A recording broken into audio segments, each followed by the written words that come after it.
Hello दोस्तों, आज बात करेंगे राफेल पर। राफेल से कुछ याद आया? जी हाँ दोस्तों, डसाल्ट एविएशन फ्रांस की कंपनी का वही फाइटर प्लेन जिसे इंडिया ने कुछ साल पहले 36 की संख्या में खरीदा था। आज हम उसी के बारे में बात करेंगे। लेकिन दोस्तों, उसको तो हम खरीद चुके हैं। दोबारा उसके बारे में हम बात क्यों कर रहे हैं? खैर, इसके विषय में मैं आपको इस वीडियो में बताऊंगा। लेकिन वीडियो में आगे बढ़ने से पहले मैं आपका अपना मोहंती यादव आपके अपने YouTube channel and Indian updates पर आपका हार्दिक स्वागत और अभिनंदन करता हूं।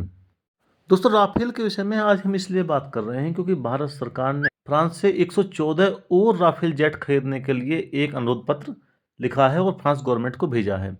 इससे पहले भी भारत सरकार का एक लेटर फ्रांस को 26 राफेल के नेवी संस्करण यानी समुद्री संस्करण जिसे कि राफेल एम कहा जाता है, उसका सौदा भी भारत सरकार का अंतिम दौर में पहुंच चुका है। और जो ये समुद्री राफेल यानी 26 राफेल जो हम खरीदने जा रहे हैं ना, ये बेसिकली आईएनएस विक्रांत और आईएनएस विक्रमादित्य के लिए खरीदने जा रहे हैं, जो कि हमारे नेवी में इस्तेमाल होने वाले बड़े शिप हैं। उनमें इन जहाज़ों का इस्तेमाल किया जाएगा। 26 राफेल एम के लिए बातें आखिरी दौर में हैं और जबकि 114 जो एक बहुत बड़ी डील है, जिसे मदर ऑफ ऑल डील भी कहा जा रहा है, उस पर फ्रांस की नज़रें टिकी हुई हैं। सबसे बड़ी बात, जैसे भारत सरकार ने दसाल्ट एविएशन से फ्रांस सरकार से समझौता करके 36 राफेल को खरीदने की डील की थी, उसके बाद इस कंपनी के शेयर्स एकदम से ऊपर गए और कंपनी बहुत ज़्यादा बेनिफिट में आई। इसके बाद कई अन्य कंट्रीज ने भी राफेल में इंटरेस्ट दिखाया और इस कंपनी को सऊदी अरब से भी 54 राफेल की आपूर्ति का ऑर्डर मिला। ऐसा नहीं है दोस्तों कि भारत सरकार ने या भारतीय वायुसेना ने सिर्फ राफेल के बारे में ही सोचा था, लेकिन इसके कंपटीशन में बोइंग के F/A-18 और F-15EX, लॉकहीड मार्टिन के F-21, SCB की ग्रिपेन और दुनिया भर के 3 अन्य प्रमुख लड़ाकू जेट विमान प्रतिस्पर्धा कर रहे थे। लेकिन लास्ट में 114 मल्टी रोल फाइटर एयरक्राफ्ट की पूर्ति के लिए सबसे आगे राफेल को पाया गया। इस डील को मैंने पहले भी बताया है कि मदर ऑफ ऑल डील कहा जा रहा है।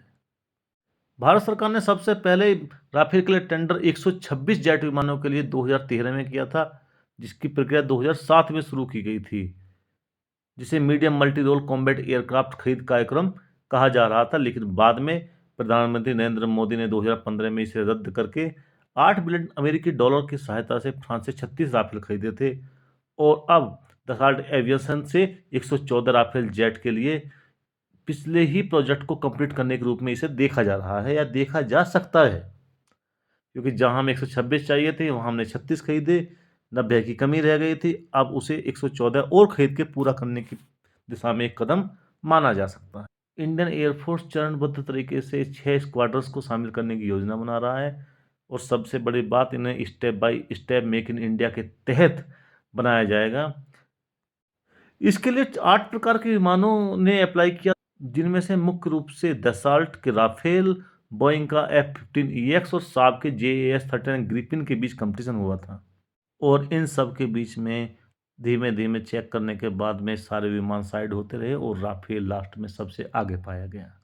सबसे बड़ी बात कि भारत सरकार इसे बहुत जल्दी करने के मूड में है, क्योंकि 31 स्क्वाड्रन की ताकत भारतीय वायुसेना के पास है और लड़ाकू स्क्वाड्रन की ताकत लगातार घटती जा रही है और बेड़े की उम्र बढ़ती जा रही है। इसलिए भारतीय वायुसेना के मॉडर्नाइजेशन के लिए हमें बहुत जल्दी ही नए लड़ाकू विमानों की जरूरत है। लेकिन जिस प्रकार से हमारी रक्षा प्रक्रिया है, खरीद प्रक्रिया है, उसमें उम्मीद है अभी 6 से 7 साल इन सब के डिलीवरी में लगेंगे। तब तक तेजस MK2 भी भारतीय वायुसेना में शामिल होकर तैयार हो सकता है, लेकिन जितनी देर होगा उतना मॉडर्नाइजेशन लेट होगा और जिस प्रकार हमें दो दो फ्रंटों पर लड़ना पड़ रहा है या लड़ने के लिए तैयार रहना पड़ रहा है, ये और डिले होना देश हित में तो नहीं है। कम से कम इससे पहले भारत सरकार मेक इन इंडिया की नीति के चलते हुए पहले ही 90 और हल्के लड़ाकू विमान MK1 के ऑर्डर देने का इरादा जता चुकी है। तो सर, राफेल को वायुसेना में शामिल करने का सबसे बड़ा फायदा क्या है कि एयरफोर्स इसका पहले से ही इस्तेमाल कर रही है। इस एयरफोर्स इसके साथ कंफर्टेबल है। हमारे पास इसे उड़ाने वाले पहले से ही पायलट मौजूद हैं, ट्रेंड लोग मौजूद हैं और नौसेना जल्द ही इसे अपने बेड़े में शामिल करने वाली है। हमारी प्रक्रिया कितना धीमा चलती है दोस्तों, इससे पता चलता है कि अगस्त 2000 में भारतीय वायुसेना ने मिराज 2126 विमान खरीदने का प्रस्ताव रखा था और इस प्रस्ताव को 2004 में खारिज कर दिया गया और 2007 में 126 जेट खरीदने का निर्णय लिया गया। लेकिन यह डील भी अपने सिरे पर नहीं चढ़ सकी और 2015 में इसको भी कैंसिल करते हुए सिर्फ 36 विमानों की खरीद की गई। संभवतः उसी प्रोजेक्ट को पूरा करने के लिए 114 नए विमानों की बात की जा रही है। दोस्तों, अब बताता हूँ राफेल के बारे में। राफेल एक जुड़वा इंजन वाला बहुउद्देशीय विमान है जो हवा से हवा में युद्ध कर सकता है, हवा से जमीन पर भी लक्ष्य पर बॉम्ब गिरा सकता है। इसके कैमरे में रडार, सेंसर आदि सभी कुछ होते हैं और खुफिया जानकारी के लिए भी इसका उपयोग किया जा सकता है। यह समय के साथ टेस्टेड विमान है। फ्रांस ने इस लड़ाकू जेट को अफगानिस्तान में, लीबिया में, इराक में, सीरिया में और माली में भी तैनात किया है, जहां इसने 2013 में अपने सबसे लंबा मिशन 9 घंटे और 35 मिनट तक उड़ाया था। इसने अफगानिस्तान में, लीबिया में, माली, इराक और सीरिया में हर जगह दुश्मन को पछाड़ा है और दुश्मन कभी भी उसे मार गिराने में सक्षम नहीं हो पाया है।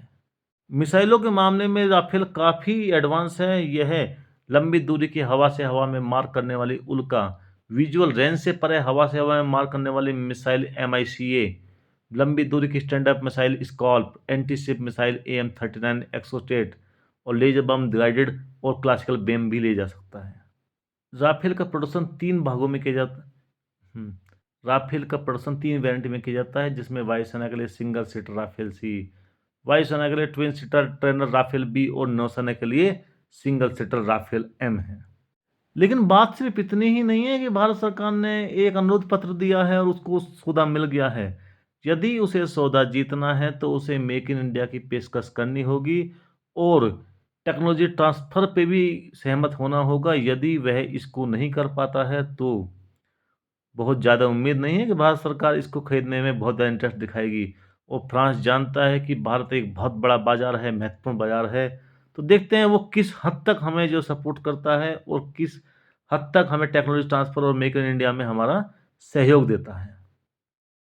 इन 114 फाइटर जेट्स के लिए भारत का मुख्य टारगेट मेक इन इंडिया प्रावधानों के तहत बनाने का है, जिससे भारत में निर्मित एयर टू एयर और एयर टू ग्राउंड हथियारों को इसमें इंटीग्रेट किया जा सके। यदि फ्रांस के साथ डील नहीं हो पाती है तो भी भारत का F-15EX और JAS-13 ग्रिपेन का ऑप्शन खुला हुआ है और उनके साथ कार्य कर सकता है, क्योंकि वो भी अपने आप में दुनिया के बेहतरीन फाइटर जेट्स माने जाते हैं। दोस्तों, मैं इस वीडियो को यहीं पर समाप्त करता हूं और आपसे रिक्वेस्ट करता हूं कि आप मेरे चैनल को सब्सक्राइब और वीडियो को लाइक ज़रूर करें। जय हिंद दोस्तों, वंदे मातरम, भारत माता की जय।